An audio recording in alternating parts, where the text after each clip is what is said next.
everybody. Welcome to the Touch Tennis Show. Thank you so much for tuning in. Welcome back from last week, and as always, I'm here, Chris Eaton. How you doing, guys? Busy wearing the iPad. Yeah, just checking out. Lot going on. It's a huge week of tennis, actually. This week. Oh, really? Yeah, Yeah, because you've got there's 2 tour events going on. You've got Hertogenbosch. Hertogenbosch, yeah. I don't know how you pronounce that. Yeah. And why is there an S at the beginning of that? I don't know. They're just trying to be special. Yeah, exactly. Just wanted to make strange sounds. Maybe that's the Dutch side of them, in cafes. Schmoke. Yeah, maybe. Maybe it's another word for a shisha or something in that part of the world. Who knows? But that tournament, what else we got? There's Hertogenbosch, there's Eastbourne, which Right. is men's and... I think actually Hertogenbosch is men's and women as well. Yeah. Eastbourne's men's and women, same venues. Right. Which is slightly different for the players. They're not that used to it, but I think they enjoy it. Yeah. Except for the women taking up too much practice court time. That's what I always used to experience. Because they hate playing with each other. Right. Girls. They love playing with their coaches. Right, so you'll never get 2 girls playing. It's always a girl and a coach, so that's double the amount of time. Double the amount of blooming court, and they love practicing as well. Spend hours on court. Just slapping balls. Just grinding it, just whacking.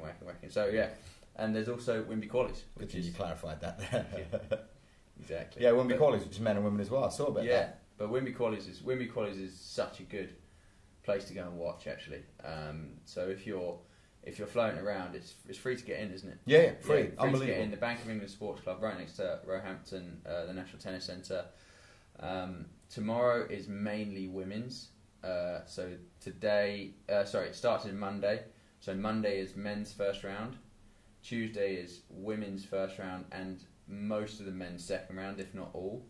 And then Thursday, so the men have a day off. Thursday is men's last round. So if you get a chance, go down Thursday. Right. They're all best of 5 set matches as well in the last round for men's. Oh, I didn't know that. Yeah. Ah, I see. Yeah. So they really have to battle. So yeah, it's great. And you consider Reed, the Aussie, played Somdev yesterday. Somdev Devarman. 18-16? Yeah.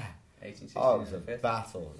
Exactly. And when Reed started cramping, I thought that was it. It was over. But so I managed to get through. But those boys play pretty much exactly the same. Yeah. It's just who was going to make a mistake. Yeah, happy to be behind the baseline hitting Yeah. balls. But yeah, exactly. So that's going on. That's definitely a great thing to do. And obviously the women's second round is tomorrow. I think Right. the first round was today, Yeah. second round tomorrow. Mel South not and sure. Emily Webley-Smith went out. I'm not sure what happened with Tara Moore. Did you get any of those results in? I haven't checked the women's ones yet, sorry.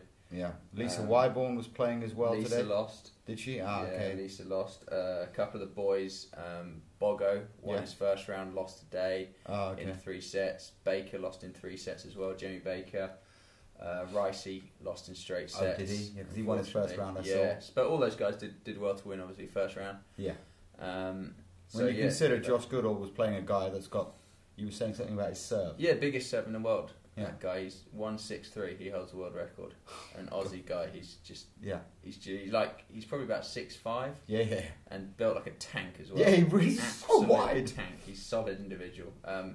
But yeah, I think Josh played him. We were sort of having a discussion. I can't remember if it was Queens. Queens Qualies. It was Queens Qualies. So and Sam Grothy's the Australian with a big serve.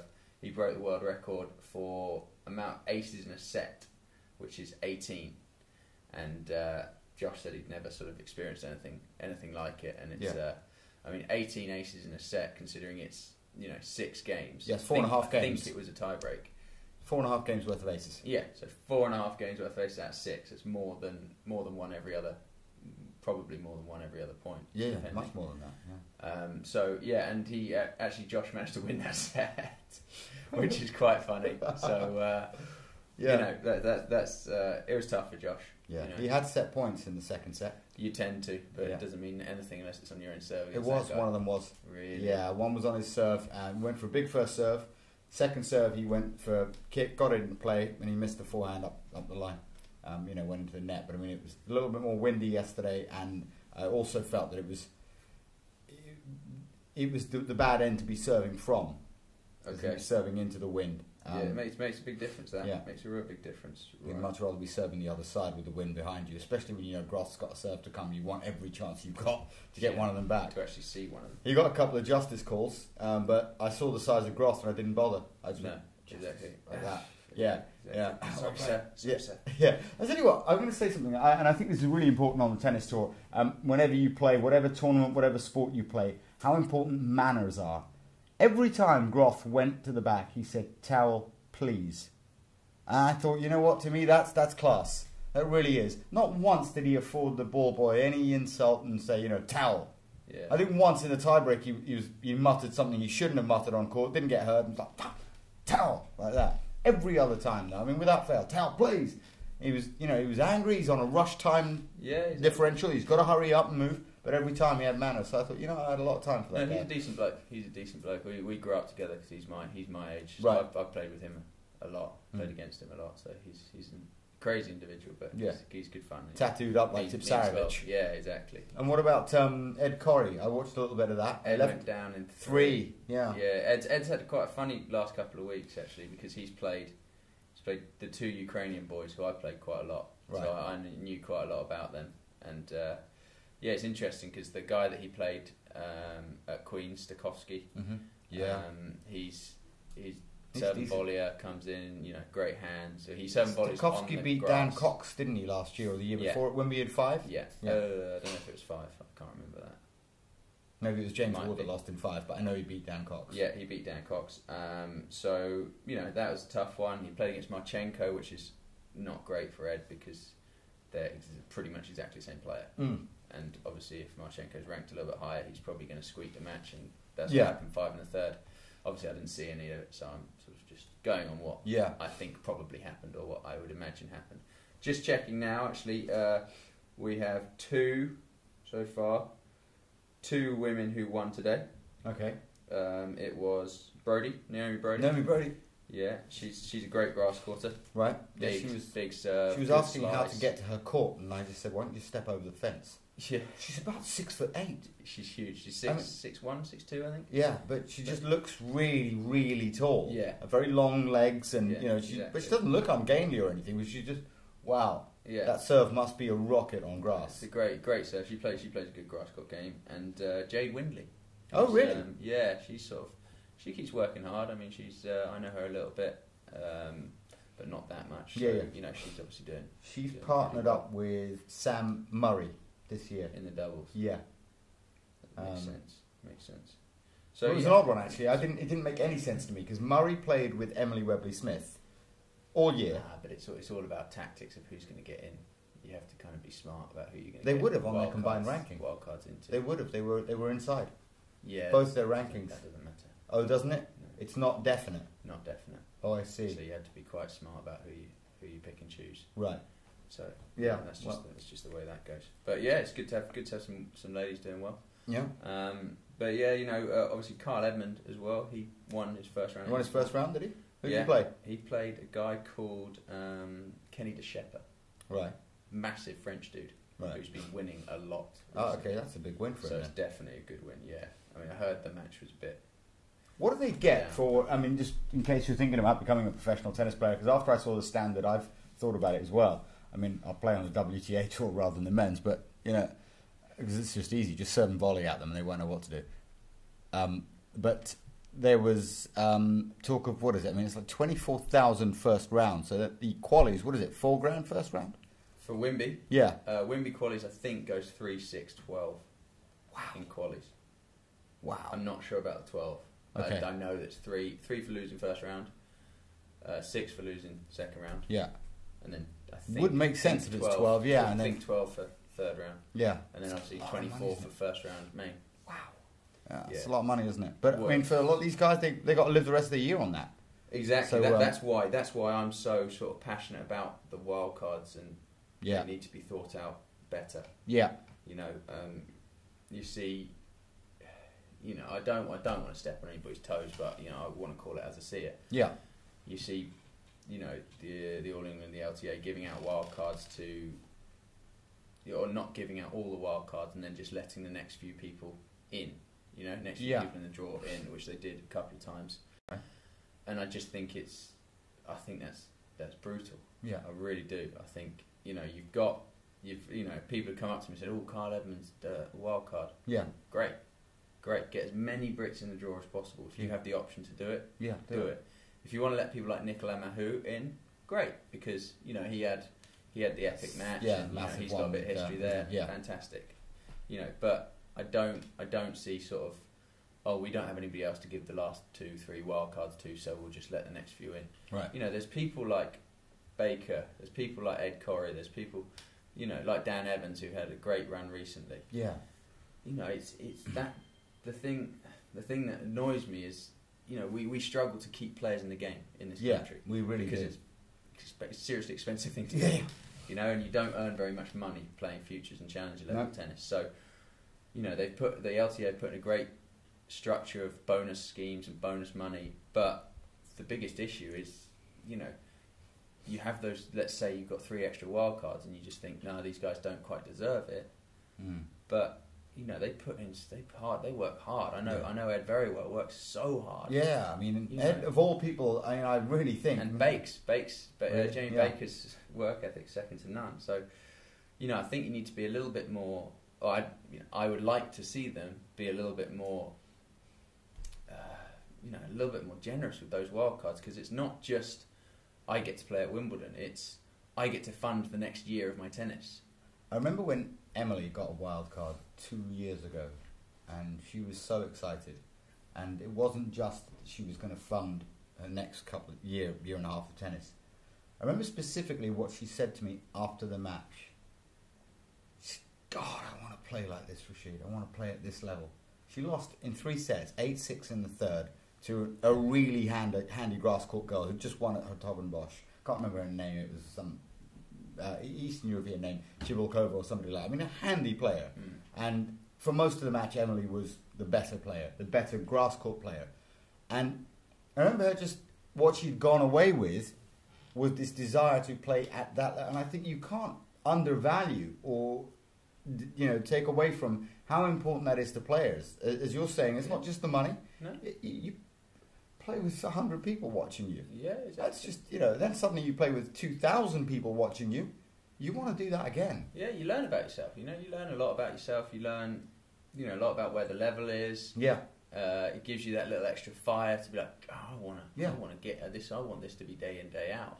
You know, and obviously it does fund your tennis, because there's a huge difference between $3,000 that'll fund you for a month and a half of pretty average results. Yeah, and or 24. $24,000 that'll, you know, A year.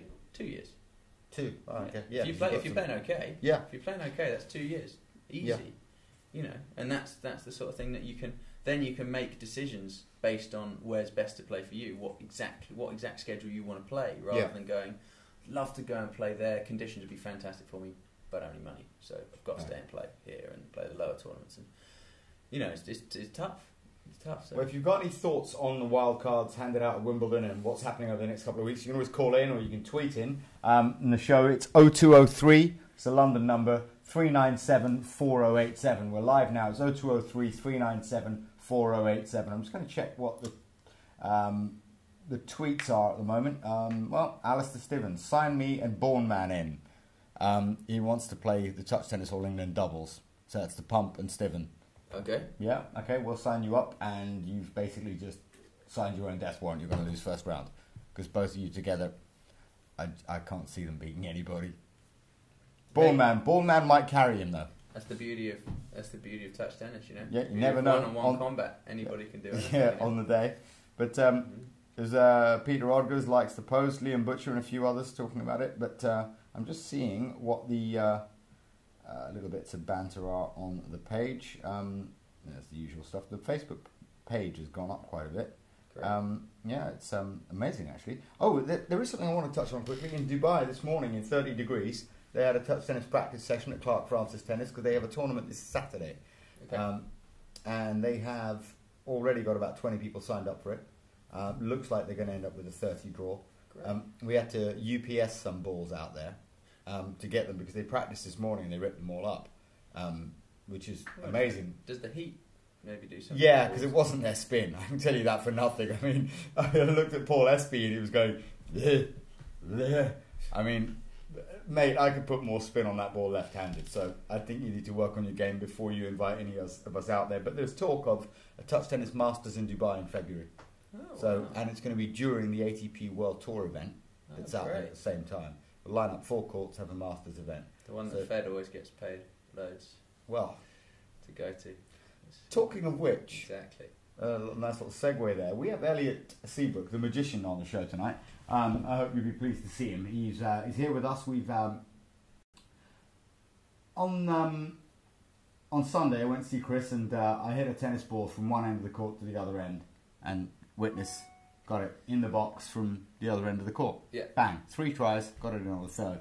So it got me thinking, how hard can Federer's serve be? The one he does in the trick shot in the Gillette advert, where he serves the ball and knocks a can off someone's head. One ball, picks it up and just does it. I thought it can't really be that hard. So I thought Elliot and I would try it. And here it is. Tell us what you think of my version of Federer's shot. This is with a touch tennis ball. The magician. You're here, you're putting your life on the line to see whether or not I can pull off better than Federer.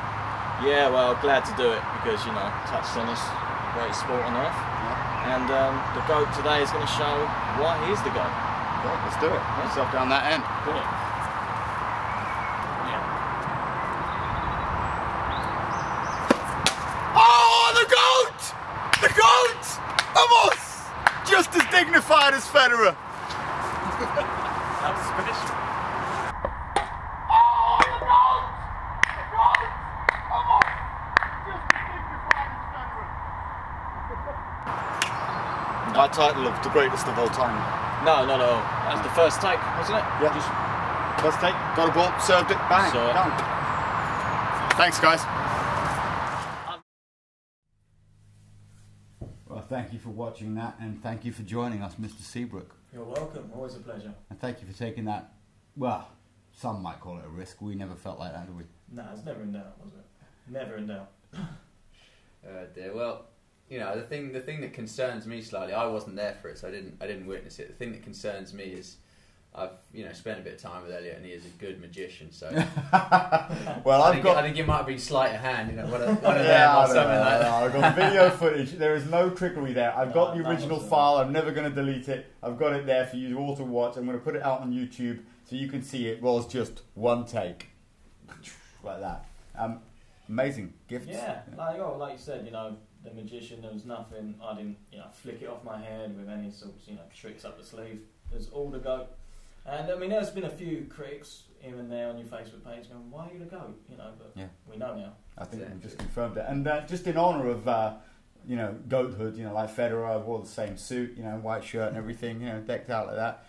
Don't have his bank balance, but, you know, if I keep playing like that, you never know. Yeah. It's possible, isn't it? Exactly. But talking of bank balances, you signed up for the Touch Tennis All England? Yeah, looking to, like every other 128, hopefully. Yeah, to well. get their hand on a grand. Yeah. You know, that's been my goal. Mm. I haven't won a title yet. Just periodisation. You know, Saving yourself. saving myself. Yeah, just, you know. I mean, you were serving out there, serving absolute bombs. We played a best of 3. You won it 5-3 in the third. Yeah, Serving off a mountain. yeah, Absolutely greased huge. it. You know, Yeah. and I was fortunate. Goat wasn't making returns in the first set, and but he was trying too much. You know, we did that take, and he felt Yeah, after there that, wasn't a just shot felt he could- invincible. Yeah, he felt there wasn't a shot he couldn't make, and unfortunately, he was a little bit too overconfident. But Yeah. he's allowed to be. You know. Yeah, it's one of those things. When you won that many majors and stuff. Yeah. Chris, you're going to be playing it as well? Yeah, I'm in. Very in. pumped Looking about forward that. To it. Yeah. Can't wait for that. It's going to be an incredibly intense series of battles on that Sunday on the grass, because It is. it really does favour the server, and I think we should have slams that vary like that. Yeah. Having played at the French, where we played on clay, I mean, Elliot, you came out with us, the ball bounces here. It's really a rallier surface, and Simon Roberts won it, the filthiest grinder in the game. And I think that, you know, the serve volley expert, as you've proved on fast courts or wide courts in Essex, you know, it's tough to beat you, isn't it? Yeah, well, you know, I'm feeling good. I'm looking forward to it. I might have to get a few practice sessions in. Yeah, it'd be good to get out there and have a few practice sessions myself, actually, because it's very different. Yeah. It really is. Exactly. You know, it's amazing. You wouldn't think these balls vary so much from surface to surface, but they really do. Elliot, we're talking a little bit about the qualies at Wimby. Sorry, by the way, if you're wondering why Elliot and I are still wearing shorts and stuff, it's because we've just been playing touch tennis outside. Right. Yeah, just ishkve. Your pick for the All England. Pick for the All England. What, touch tennis or? Oh, no, I mean that other one with the big rackets. Right, okay, the other game. I'd hate to say Murray, unfortunately, just because I weren't a fan of what I saw Queens, 2 6'3+ guys grinding from the back. that wasn't what we want to see. Yeah. Like you said, in touch, you want the ball to do something different on grass. But for Wimby, got to look at Djokovic because he's going to be hungry, especially after the way he bowed out in the French Open to Nadal. Yeah. I mean, what about you guys? I think Djokovic should be favourite. Right. I think that's fair. I quite like Murray. Yeah. Yeah, I mean, lots of people have said, he's not quite had the match practice, but come on, the guy's so good. You don't You can't can't write him off because of that. Yeah, you don't lose that touch. Maybe he has like 0.001% less chance of winning it, but Yeah. I mean, anything that match practice lacks, the crowd will add. Yes, that's a very, very big factor. That Yeah, and the crowd are beginning to get behind Murray. The crowd are beginning to. Yeah, after last year, the country's beginning to Olympics. And then he goes and does what an unbelievable gesture. Queens, all of his prize money, he just gave it to the cancer charity that Ross Hutchins is promoting. Yeah, so I don't want my prize money. Here you go. Well, you didn't say it like that. It was a more dignified approach. You said, I'm going to donate my prize money to this charity. That's class. That is class. And you can't buy that kind of class. No. That's nice. Yeah, it's a decent thing, the right thing to do. Doesn't mean everyone does it. No. And so I think that's another reason the crowd will get behind him. And I mean, up until last year, whilst I was always a Murray supporter because he played tennis for Great Britain, I wasn't a Murray fan. I've said before, I was a fan of what he was capable of doing. I wasn't the greatest fan of Murray. Now I am, especially after watching him in that Wimbledon final, knowing he left his soul on the court. But the beauty of Murray is he's actually grown. You say you weren't a fan of Murray and you were a fan of what he's capable of doing. He's actually beginning to show what he's capable of doing. He's actually becoming slightly more enjoyable to watch rather than just just bang, making balls. He's actually trying to take the ball. That's always been my problem with watching him. It's been his forehand. He's never let it rip. And the past year, I used to always say the guy has no forehand, and I was like, of course he does. You don't get to that level without a forehand. But I'm like, why does he never rip it? It used to be so boring to watch. He would just top it, bunt it up the line, and there was nothing there. But now he's ripping it. He's stepping up the court. He is a little bit more. Yeah, I'll tell you what my take is on that. And very few people seem to pay any attention to this. But I suppose when you've had a nasty injury that stopped you for a while, you get familiar with it. Yeah, the wrist. I mean, and that was because his racket was 430 grams, and he slammed the forehand and he felt it, and it was never the same. I mean, he cracked a bone. He was out for months. Yeah. And I think once you've done that, you revert to type. And at the time, he'd started going bang. He was, he took Federer right to the edge in Bangkok. He'd beaten him in a Masters final or a semi-final. He was playing incredibly, and then snap. And I think that really does batter your confidence. For sure. I mean, I think most people who play any description of sport, especially tennis, have rolled an ankle. Be it terrible or a pretty mild one, and it does take some time to get the confidence back. But also, it's the big thing Andy's battling is that's not his natural game. Yeah, that's not how he if he's backed into a corner, that's not how naturally he would like to get out of that situation. But in today's game, with the class of the Djokovic, Federers, Nadals, you have to take matters into your own hands, and you have to do something about it, and that's what he's doing pretty well at the moment. Yeah. So I think he's a great shout for Wimbledon. Did you put your house on it though? No. My house would be in Djokovic. Yeah, but I think depending on how the grass is playing there, you've got to look at Berdych maybe. Because he's made semis there once before. I think he's gone hitting it pretty now. well. Yeah. I think we've seen the best of him. I think we haven't seen the best of Del Potro. And I don't just mean here, I mean in general. We have seen the best of Berdych. We've seen him come and go again and again, get close, and we've seen the best of Tsonga. Yeah. Tsonga will never win a major. As long as he continues to play the way he's playing, where he goes out thinking that beating Federer is enough to win a slam. He didn't even show up for the match against Ferrer. I mean, Tsonga's got exactly the same issue as Monfils. They actually, and this is a really strange thing to say, but it almost like they enjoy tennis too much.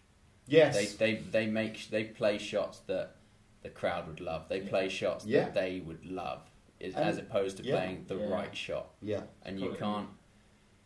It's quite stereotypical of me, but it almost seems like you can't really tame that on French people. Their flair just it's too much to to tame. You know what I mean? I think Yeah. until these three guys above him, because at the moment when he goes out on his day, he can beat Federer. Yeah. He cannot beat Murray, Djokovic, or Nadal. They just He ask just too can't. many questions. Yeah, because Federer can have a bad day. Yeah. And you can't go into the French as Federer did without practicing and not play for 2 months. He's making the same mistake Sampras made at the end of his career, thinking he can win a major like that. It's going to be tough. A lot better going into the All England, having won at Halle will give him some confidence. But that's a series of matches over a couple of months. But what he did going into the French was just not match tight. And Tsonga on his day can blow anyone away. I mean, he's even blown Nadal away in the past. Exactly. Points away from doing it to Djokovic the year before. But it's that string of things. I think Burdick, I think we've seen the best of him. Quite flaky as well when he Burdick. Yeah, I mean, he You know. comes in and out of matches. You Yeah. can't do that. No. Murray is so much more talented than him Yeah. that he can do it. Yeah, just Yeah. about. Yeah, Just he can about. get away with it. I mean, you saw him against Cilic at the US Open the year he won it. He was out, a set and 5-1 down. And just started, I'm not going to lose to you. I'm going to make you beat me. And he can do that. Whereas Burdick can't. Burdick doesn't have a plan B. Yeah. Athleticism or the, yeah. Well, you're right. Cilic would have beat Burdick at the Queen's final. You know. Yeah. But He was- wouldn't beat Murray. Murray will No. find a way to hustle Yeah. and grit his teeth until he wins that title or a match. So, I mean, my picks are I don't think you can look beyond the top four. I think you can exclude Rafa.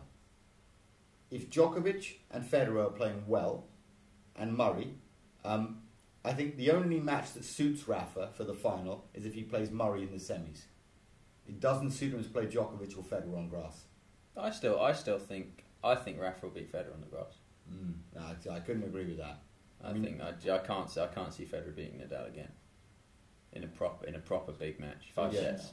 Can't see it happening. What if they're both fresh? Like both haven't played I- top seed. There's two reasons. 100% Rafa. Really? Oh yeah, so both fresh. The Yeah, game, yeah. the Both fresh. game style's a nightmare. Yeah. I'm talking about on the grass now. Yeah, On the still a grass, nightmare. if the roof closes, Rafa's out of there in 3.5, 4 sets. Okay, that's that. I will agree Yeah. with you. That's the only. And if it's a the only wet chance I week can and a see it half, happening. Yeah. lots of moisture, and the courts are damp. Yeah, but and again, fast. lots of moisture slows the air conditions down, doesn't it? Yeah, it The does, but the outside ball conditions. doesn't come off the ground. Yeah, but they don't really play on wet grass at Wimbledon. They're a bit.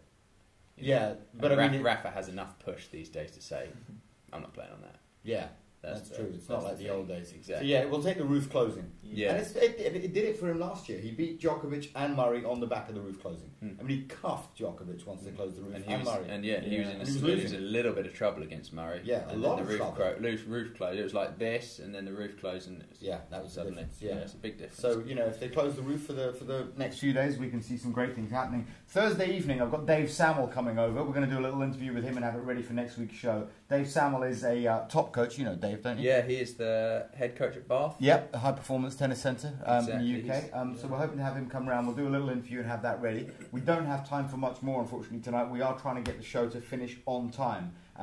We've got a couple more things to ask you about, Elliot. Your event at Sittingbourne went well? Yeah, it went really well. It's fantastic. I mean, Goat came down, showed us what he can do on the grass. Unfortunately, it was a little bit shorter than he would have liked, you know. Hey, I was there for the doubles, that's all. Oh, that's true, yeah. He's there for the doubles, took the doubles title. Against... And against someone called Richardson Seabrook and the Magician. Yeah. You know, what can I say? You were Fan serving actress. bombs, weren't you? Serving bombs, but... Hooking us on calls. Yeah, hooking the odd call, but I tried to, but these guys weren't having these days, eh? anything to win, you know. Take what I can. But I was out of tricks, but I've got one trick, if they'd like to see it, the viewers at home. Absolutely. Yeah. We'd love to see one last trick from One you before last you go. trick from Now, what I'm the going to magician. ask you to do as the viewers is Elliot's going to move just a little bit closer with his chair and he's going to speak up a bit so you can see this one. Alright, here we go. I think you might have to get quite close to that. Closer? now, mate. Oh, no, it'll be all right. Look, he's I got think his we can interview. see it. It's the one I showed you downstairs. Oh yeah. A card Alright. trick, Who are okay? you going to do, on me or on Chris? It doesn't matter, both of you. Okay, You know, it's all no right, I'm going to problem. move up a little bit. Move up a little bit. All right, closer. so we've got Yeah, everyone yeah, in a yeah, shot. Let's see what this is like. It's okay, they can see it from there. They So can what see we it when got they here, widen up their screen when they're at we've home. got a deck of cards here. I'm going to take out the top one, which is the Jack of Clubs. Jack of clubs, yep. Agree Popping with it that. back in. The idea of this trick is to make that top card disappear. Now, he's already seen this trick, haven't you, Chris? I So have he's indeed. watching very indeed. closely. So I'm going to use the deck holder. Nothing wrong with that. Putting that back in. Just reminding you that this is live, so don't. This is live. Don't I can't get muck it Yeah, up. this is live. A lot of people Okay, watching sure. this. Okay, well, good. You can replay this back, see if there's any sleight of hand. So that card's disappeared, as well as the entire deck. And you can vouch for that. There is no. It's gone. That's it. And on that note, we'll leave you. Hope to see you again next week. Thank you very much for watching. See you later, guys.